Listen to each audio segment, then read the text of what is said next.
एक ऐसा समय था जब हमारे देश के रक्षा मंत्री हमारे घायल सैनिकों को गोद में उठा करके एक स्थान से दूसरे स्थान तक पहुंचाया करते थे। मैंने कुछ गलत बोल दिया? एक ऐसा समय था जब हमारे देश के रक्षा मंत्री कहीं पर भी फिसल जाते थे तो सेना उनको गोद में उठा करके एक स्थान से दूसरे स्थान तक पहुंचाया करती थी।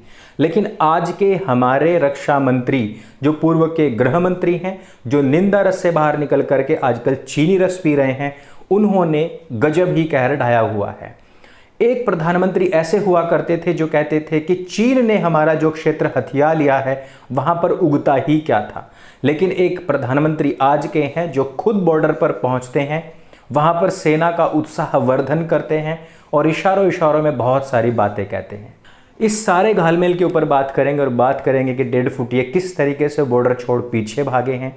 बात करेंगे कि चाइना के द्वारा एक नया वायरस जो फैलाने की कुत्सित प्रयास चल रहे हैं वो कितना घातक है। और करेंगे बात भारत की कूटनीति NSA अजीत डोभाल जी के विषय में।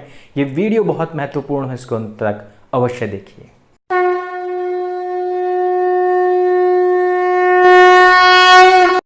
सबसे पहले मैं आप लोगों से ये पूछना चाहता हूं कि इस प्रियंका गांधी को नेता बनाया किसने है, जिसको ये तक नहीं पता कि गलवान के बॉर्डर पर हमारे और चीन के खड़े हुए सैनिकों के पास में हथियार हो ही नहीं सकते। वो स्टेटमेंट देने आ जाती है कि वहाँ पर ऐसी क्या मजबूरी थी कि मोदी सरकार हमारे सैनिकों को हथियार नहीं दे पाई और वहाँ पर उनको झड़प में मार गिराया गया। इस तरीके के नेताओं को वास्तव में ही घर से निकाल कर नहीं बल्कि राजनीति से भी निकाल करके इस देश की राजनीति का भी शुद्धिकरण किया जाना चाहिए। आज का जो दिन है वो महादेव का दिन है और आज का दिन हमारी सामरिक कूटनीति के लिए भी बहुत बड़ा दिन है। चीन की सेना गलवान से पीछे हट चुकी है, इस बात की पुष्टि हो चुकी है, इसका फिजिकल वेरिफिकेशन हो चुका है। लेकिन भारत की सेना भी पीछे हटी है, इस बात की कोई पुष्टि नहीं हुई है। इसमें राष्ट्रीय सुरक्षा सलाहकार अजीत डोभाल जी ने रविवार को चीनी विदेश मंत्री जो उनके समकक्ष हैं वांग यी से बातचीत की थी वीडियो कॉन्फ्रेंसिंग के जरिए, जिसके बाद में दोनों देशों के बीच में सहमति बनी है। भारत और चीन के बीच में लंबे समय से सीमा का विवाद चल रहा था। इसको सुलझाने के लिए दोनों देशों की ओर से ही प्रतिनिधि तैयार किए गए थे। भारत की ओर से अजीत डोभाल जी की ही स्थायी प्रतिनिधित्व करते हैं और जिनकी बात चीनी विदेश मंत्री से हुई थी। चीनी सेना अगर पीछे हटी है तो इसके पीछे भारत के बहुत सारे रणनीतिक, राजनयिक और राजनीतिक कदम जिम्मेदार हैं जो पिछले कई दिनों से निरंतर आगे बढ़ाए जा रहे थे। सिलसिलेवार देखें तो इसमें कई अहम फैक्टर सामने आते हैं, जैसे कि भारत ने कैसे बॉर्डर पर अपनी फौज बढ़ाई, फाइटर प्लेन तैयार किए, चीन के खिलाफ दुनिया भर में माहौल को तैयार किया, अमेरिका सहित कई देशों के बयान आए, खुद प्रधानमंत्री नरेंद्र मोदी लद्दाख गए, पहले आर्मी चीफ गए, दूसरी तरफ वार्ता जारी रही। भरपूर उकसावे के बावजूद प्रधानमंत्री ने चीन का सीधा नाम नहीं लिया। इससे बातचीत की खिड़की हमेशा हमेशा के लिए खुली रह जाती है। कई एप्लीकेशंस बैन की और चीनी कंपनियों के टेंडर भी निरस्त कर दिए गए। भारत इस मामले में झुकेगा नहीं और नतीजा ये हुआ कि चीन को मामला आगे बढ़ाने से कोई फायदा नहीं दिखा और उसने अपनी सेना को ही पीछे हटा लिया है। अब पीएम का जो लद्दाख दौरा है वो भी इसमें बहुत अहम फैक्टर है। जो हमने देखा कि प्रधानमंत्री नरेंद्र मोदी जी अचानक सुबह सुबह ही लद्दाख पहुंच गए थे और सेना की हौसला अफजाई भी उन्होंने की थी। लद्दाख से प्रधानमंत्री नरेंद्र मोदी ने चीन को बहुत बड़ा कड़ा संदेश दिया था, जिसके की बाद में विपक्ष ने खिल्ली भी उड़ाई थी। लेकिन आज जो हमने देखा है उसको देखते हुए आज हमें पता लग रहा है कि प्रधानमंत्री नरेंद्र मोदी जब वहां पहुंचे तो जो उन्होंने कहा था कि ये जमाना विस्तारवादी नहीं बल्कि विकासवादी है, प्रधानमंत्री नरेंद्र मोदी ने बिना ही चीन का नाम लिए जो उस पर निशाना साधा था और जिन्होंने कहा था कि हम कृष्ण की बांसुरी और सुदर्शन चक्र दोनों को आदर्श मानते हैं, उसका प्रभाव जमता और दिखता हमें नजर आता है। प्रधानमंत्री नरेंद्र मोदी जी ने लद्दाख में घायल जवानों का भी हालचाल पूछा था और हम इस बात को जानते हैं कि हमारे सैनिकों ने, हमारे जवानों ने हाथों और लातों से ही चीन के जितने भी 1.5 फुटिये थे उनको ध्वस्त कर दिया था। प्रधानमंत्री जी ने अपनी सेना का हौसला जाकर के वहीं पर बढ़ाया और उन्होंने कहा कि शौर्य और साहस को पूरी दुनिया ने देखा है आपके। इसके साथ ही साथ लेह में प्रधानमंत्री मोदी जी ने LAC के हालातों की जानकारी भी ली थी। प्रधानमंत्री मोदी CDS जनरल विपिन रावत जी और सेना प्रमुख जनरल नरवणे जी को साथ में लेकर लेह से आगे 11,000 फीट की ऊंचाई वाले नीमू तक गए थे। प्रधानमंत्री नरेंद्र मोदी के इस पूरे दौरे का सार राष्ट्र कवि रामधारी सिंह दिनकर जी की उन पंक्तियों में भी देखा गया जिन्हें कि खुद प्रधानमंत्री नरेंद्र मोदी जी ने वहां पर सुनाया था। चीन के साथ बिगड़े रिश्ते के मद्देनजर भारत ने जब उनकी 59 एप्लीकेशंस को बैन किया था, बताया जाता है कि अकेले टिकटॉक ही एक हफ्ते में 30 करोड़ की इनकम यहां से करती थी। बाकी के एप्लीकेशंस भी बहुत ज़्यादा फेमस थे। केंद्र सरकार के इस फैसले के बाद में जानकारों का मानना है कि इससे चीनी एप्लीकेशंस को संचालित करने वाली बनाने वाली जो कंपनियां हैं उनको भी और खुद चीन को भी बहुत बड़ा आर्थिक नुकसान हुआ है।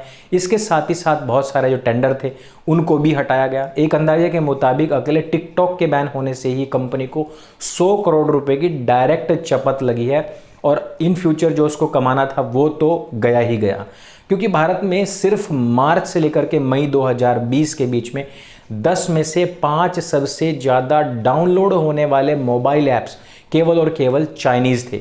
इनमें से टिकटॉक है, जूम जो अभी लॉकडाउन के दौरान बहुत ज़्यादा फेमस हुआ था, हेलो है, यू वीडियो है, यूसी ब्राउज़र, ये सारे वो एप्लीकेशंस हैं जिनको करोड़ों भारतीय उन्होंने अपना रखा था। और कई बार इसके खिलाफ हम लोगों ने जब इनिशिएटिव लिया है, इनका बायकॉट किया है, तो बहुत सारे लोग इनको अनइंस्टॉल नहीं करते थे और हमारी ये आशा थी, हमारी ये मांग थी कि सरकार इनको डायरेक्ट ही बैन कर दे। चीन को भारत आर्थिक मोर्चे पर लगातार झटके दे रहा है। अब भारत सभी हाईवे प्रोजेक्ट्स जितने भी हैं उनमें चीनी कंपनियों को बैन करने की तैयारी कर चुका है। केंद्रीय मंत्री नितिन गडकरी जी ने इस बात की जानकारी दे दी है कि जितनी भी चीनी कंपनियां हैं उनको हम हटाने वाले हैं। चीनी कंपनियों को संयुक्त उद्यम पार्टनर JV के रूप में भी काम नहीं दिया जाएगा, कोई भी पार्टनर के रूप में भी उनको काम नहीं मिलेगा। इससे पहले भी चीनी कंपनियों को रेलवे के ठेकों से बाहर कर दिया गया था। फिलहाल देश के कुछ इंफ्रास्ट्रक्चर प्रोजेक्ट में चीनी कंपनियां साझेदार के रूप में काम कर रही हैं। गडकरी जी ने यह बताया कि नया निर्णय मौजूदा और भविष्य के सभी प्रोजेक्ट्स के लिए लागू होगा। साथ ही साथ भारत ने अब बॉर्डर के ऊपर सेना की मौजूदगी भी बढ़ा दी है। चीन से तनातनी के बीच में भारतीय सेना ने लद्दाख में अपनी मौजूदगी 2 गुना बढ़ा दी है। भारत को यह कदम इसलिए उठाना पड़ा है क्योंकि चीन की सेना इस इलाके में वास्तविक स्थिति को बदलने की फिराक में है। जिस प्रकार से वो अपने अन्य बॉर्डर्स के ऊपर दूसरे लोगों को डोमिनेट करते हुए वहाँ पर सेना को बढ़ाते हुए कभी रोड बनाती है तो कभी वहाँ पर पूरा का पूरा कैंटोनमेंट ही बना देती है। सुरक्षा एजेंसियों की अलग अलग समीक्षाओं में यह बात सामने आ चुकी है। सेना ने पूरे लद्दाख इलाके में 40 से 45 हज़ार सैनिकों की तैनाती कर दी है, जो कि पहले 20 से 24 हज़ार ही हुआ करती थी। साथ ही साथ यहाँ पर ITBP जवानों की मौजूदगी भी बढ़ाई जा चुकी है भारत तिब्बत बॉर्डर की सुरक्षा के लिए।